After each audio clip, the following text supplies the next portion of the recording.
Hello there, this is Steve here in Sydney of the Gnosis website, truebluehealer.com, where you can get help from a second intelligence that enables you to navigate your way more efficiently through the mis and disinformation that is a veritable blizzard blinding you frequently. So you'll get some physical evidence that you're not imagining this, and you can even get web addresses literally typed into your head to help you around the net. Okay, physical evidence that you'll be able to do that is supplied immediately. You get some vivid messaging dreams and a whole bunch of other things, and an internal mentoring voice you will gradually acquire over a period of months. And it's a lot of fun, and it's a whole new year that comes out at the other end of the pipeline, and it's free. So truebluehealer.com, do the beginner's tour, 20 minutes. And I'll leave you with that. Give it a shot. What I want to talk to you about today is about something that may not be obvious to a lot of people, and that is that crime is genetic.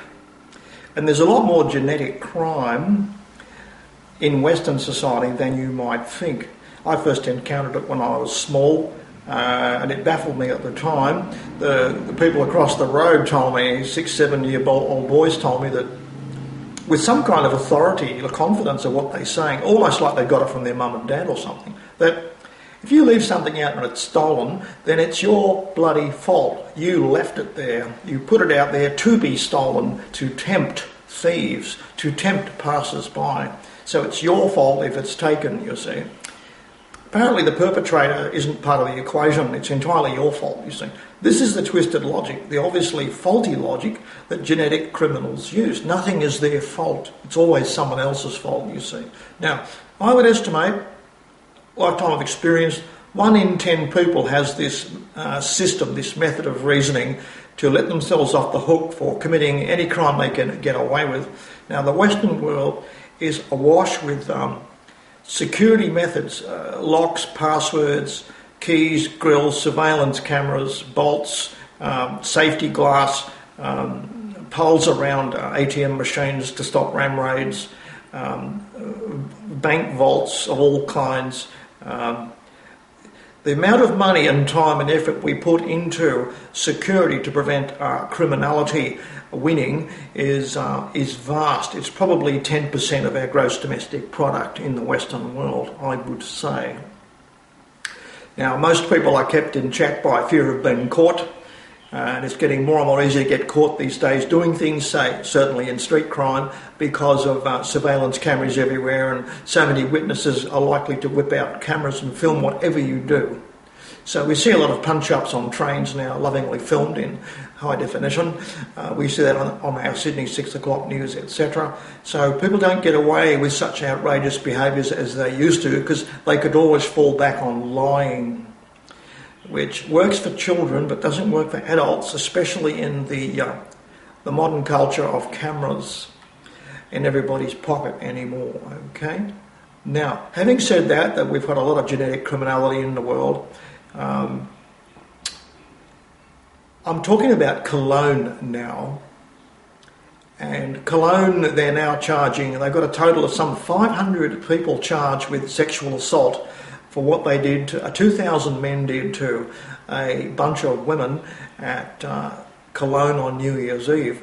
And of course, very, very expected, we've got an imam chiming in a few days, this is a week later now, right, or something, once the news has finally got out. An imam has sounded off, pontificating as usual, that it's entirely the women's fault, that they're wearing perfume and they're half naked.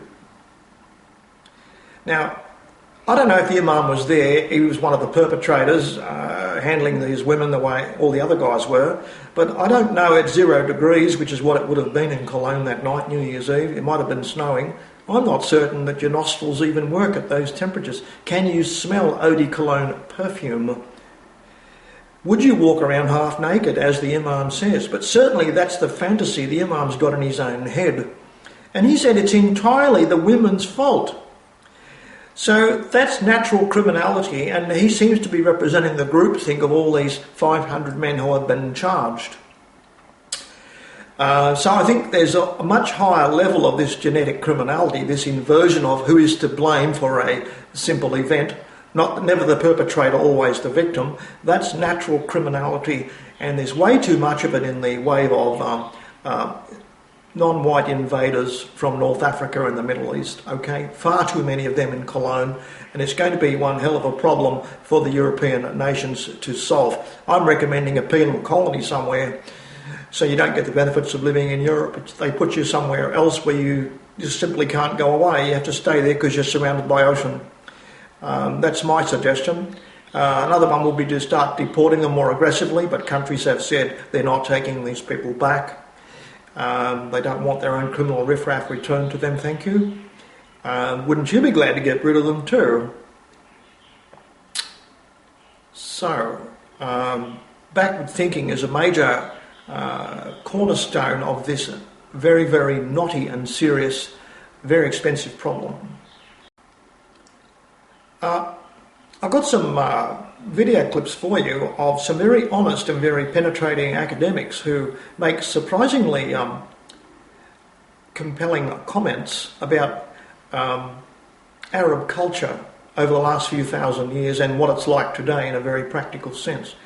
And these people are serious academics, really know this stuff. They've travelled around the world, they've had some money at their disposal, and they've come back and they're complaining about Arab culture in very insightful ways. There's about 2 or 3 of these little clips, and I'm very surprised that these academics were allowed to go to air with their dissident opinions condemning Islamic culture for a wide variety of reasons.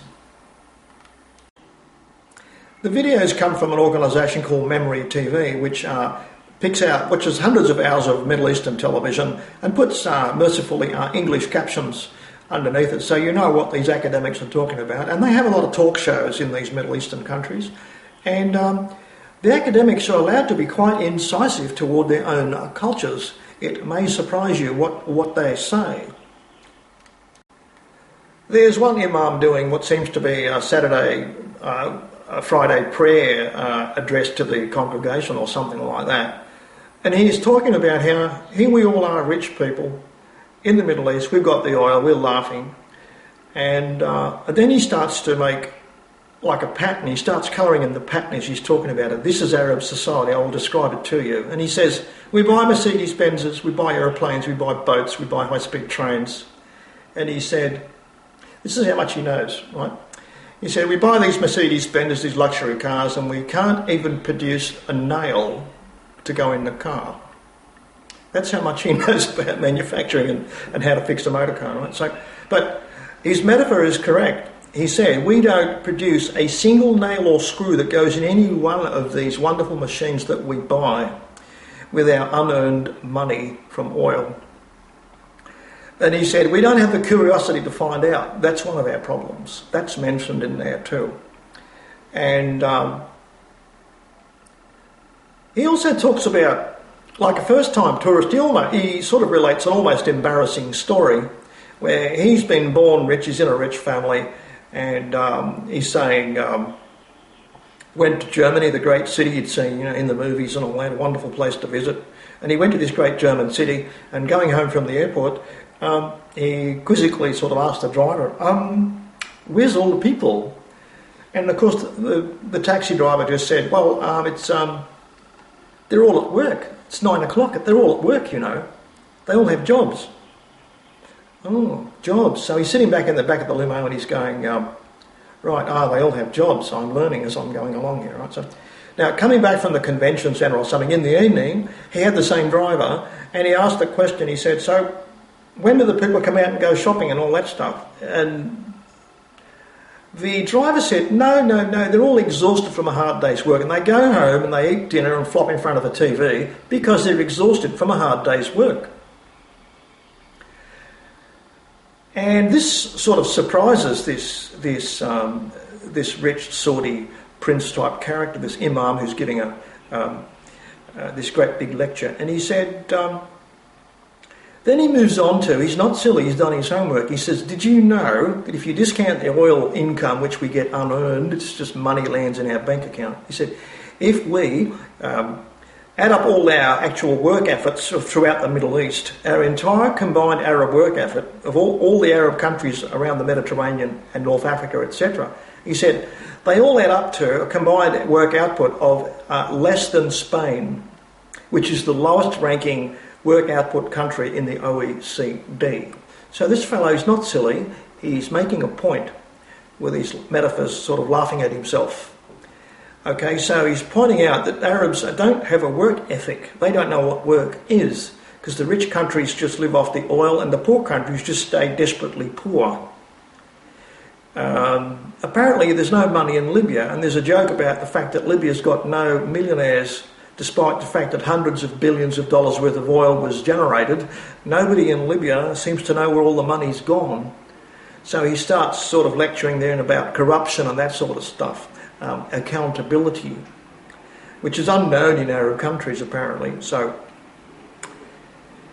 other academics in this little mini-series I've got for you talk about the individual weakness of Arab people as a culture.